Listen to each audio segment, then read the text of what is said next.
Hi, Alan here from RVAcrossAmerica.net, and I'm inside my camper today coming to you on my new webcam and my new microphone. If you'd be kind enough to give me some feedback and let me know how it sounds and how it looks, that'd be great. The weather outside right now is a little bit frightful. It's overcast, it's warm, but it's windy. It's the warm before the storm. And we're in the north-south valley here in the Salt Lake Valley, and that means that when the wind is blowing out of the south, it can really blow. By the way, the focus of today's talk is on selling your camper. It's not about the weather. I just figured I'd share that real quick because what's about to happen here is amazing. There's going to be rain and snow down here in the valley, although the snow won't amount to much in the Salt Lake Valley, but up on the hills, up in the Wasatch, we're looking at 2 to 3 feet of snow coming in, and that has prompted Solitude to issue their earliest opening probably in decades, and that's going to be on Friday the 11th. So if I'm not around much on Friday the 11th, I'll be up there. Anyway, and if you want to know more about the Salt Lake Valley, where I am and everything else, I'll have a link in the post that'll bring you over to my prior article which talked about exactly that. So let's now talk about selling your camper, because from what I'm seeing with my finger literally on the pulse of the industry, I'm working with several clients right now to help them sell their campers, and the amount of interest in their campers being sold is minimal. There's not a lot of buyers out there. And I know that as times have gotten tough and they're getting tougher, there are people who have campers that have payments on them, and they're kind of questioning, why do we still have this thing? Why are we keeping this? I mean, we love the RV lifestyle, but frankly, if they bought one in the last 2 or 3 years and they bought new, they might have bought something which isn't built all that well to begin with because of, well, issues in the industry that have been ongoing, and then the new issues that came out with the event, if you will, in March of 2020 that caused a lot of employees to miss work, and as a result, well, quality control and quality went even further into the dumper. So if you're one of those folks that is thinking of selling your camper, I'll tell you right now, the most frustrating thing and the absolute worst thing that you can do is bring your camper to a dealer and say, how much will you pay me to buy this back? And it doesn't matter if it's the dealer that sold it to you. They may have been your best friend when they were selling it to you and saying, oh, Mr. Jones, we love you and we're giving you the greatest deal we could ever give you. The reality is when you walk back in there and you say, well, here it is. It's 2.5 years old. We've used it 5 times in the last 2.5 years. It's in mint condition, and it's got all these great extra options that you sold me. Now, what will you give me? And the answer you get from them is not an answer you're going to like.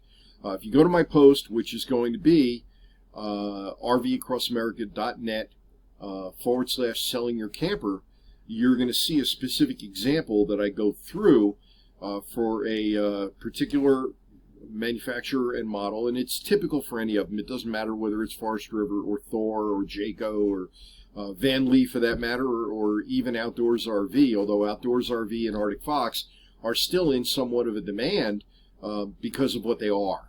And that would also apply to some of the high-end Class A's and potentially to a high-end Class B, but the market seems to be turning sour on almost everything. So the dealer, like I say, the dealer is in business to make money on what they sell. So when you bring them a camper, you're basically saying, what will you pay me for it? And they're looking at their book values and they're looking at the market, and they're saying, well, we're going to start at the wholesale level and go down from there. And they bring it down to what they call actual cash value. And I explain that again in greater detail on RVAcrossAmerica.net /selling your camper.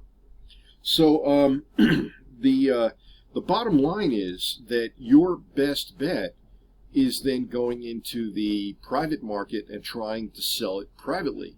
Now, again, without promoting myself, I do run a concierge buying and selling service that you can learn about at RVAcrossAmerica.net /buy-sell, BUYSELL.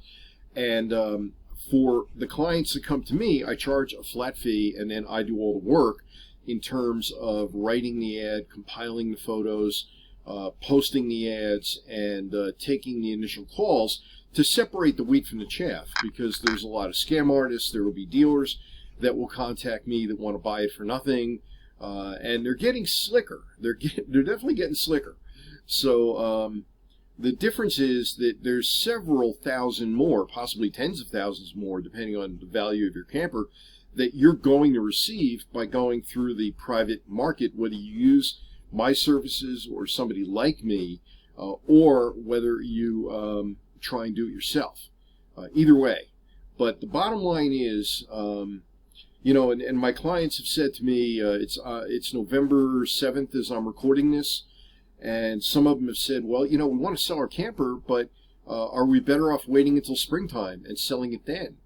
And my universal reply to them is, my response is, these are the good old days. I do not expect the selling market to improve in the spring. I think that the economy is going to get tougher and tougher for most people. And if you're someone who is looking at that camper that you bought and loved for a period of time, and it's now turned into an albatross, you might be thinking about selling it sooner rather than later. And again, if you want my help in it, by all means, go over to the post. You'll have a link in there where you can reach out to me. And again, the post is at rvacrossamerica.net/selling your camper. So that's it. That's all I have for you right now. I don't see the market improving. I do see that there is a definite advantage to selling privately over selling it to a dealer. And don't get mad at the dealers. I mean, you know, the dealers are, as I pointed out before, they're in the business of making money. They're going to look at that camper, which has, number one, depreciated quite a bit from when you bought it. And number two, they're factoring in how long is it going to sit on their lot, because the book value company is J.D. Power, and they update 6 times a year. They update every 2 months. And with those updates coming out, the values aren't going up. They never did, except during the last 2.5 years or 2 years of the event.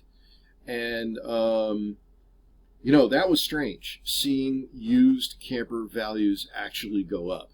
But what has happened in literally the last 6 or 8 months, since diesel got up around $5 plus per gallon, what has happened is you've seen the values turn around. They're going down, and J.D. Power, formerly NADA, is making up for lost time. In other words, they're bringing the values down even quicker, so that you can see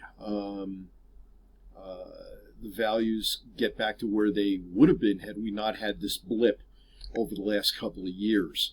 In the most recent updates, I believe 3% or so is what campers devalued, and that's again assuming they're in mint condition, if they're like new. If your camper has issues, or if you've been living in that camper, then you definitely want to talk to me, because we need to talk and we need to figure out what a fair price is for your camper so that you can get that. And if you just want to reach out to me and find out you're not comfortable with using J.D. Power, you're not sure how to work the system to get an accurate value for what your camper is valued at least by J.D. Power, then reach out to me. I'll be glad to help out. So again, one last time, this is Alan here from RV Across America. The post is rvacrossamerica.net/selling your camper. Thank you, and you have a great day.